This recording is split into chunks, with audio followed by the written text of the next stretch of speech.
ఏదన్నా మూతపడ్డ ఇండస్ట్రీ ఏదైనా ఉంటే తెరిపిస్తే, ఆ ఊర్లో తెరిపిస్తే అక్కడ 100-150 మంది ఇంటికాడ నుంచి ఒక గంట అక్కడికి వెళ్ళి పని చేసుకుంటే వాళ్ళకి శాలరీ వస్తుంది.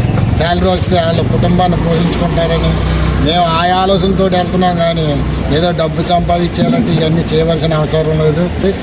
వీళ్ళని ఎలాగ అభివృద్ధిలోకి తీసుకురావాలన్న ధ్యేయం తప్పించి నాకు రెండోది ఏమీ లేదు. మీరు బాగుండాలి, మీ కుటుంబం బాగుండాలి, ఉండాలని కోరుకుంటున్నాను. కానీ వెళ్ళే అవకాశం ఇంట్లో ఇబ్బందులు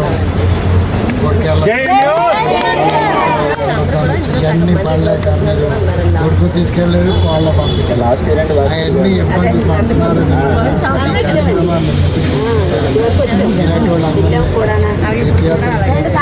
ఏ తరపున పార్టీ తరపున ఏదో చేస్తారని మా కంపాల నుంచి అందరూ కూడా మీకు సపోర్ట్ చేస్తాం, సపోర్ట్గా ఉంటామండి. మన ఎవరైనా మన కుటుంబంలో సభ్యులు చూడాలి, బయట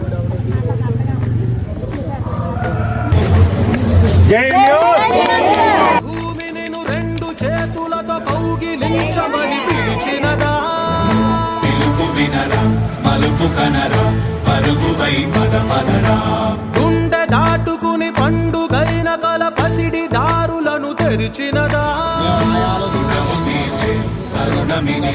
కిరణమై పదపదరా, ఏమి వదిలి అటు కదులు తోందమది మాట పైన మరి వలచినదా. ఎలాగ అభివృద్ధిలో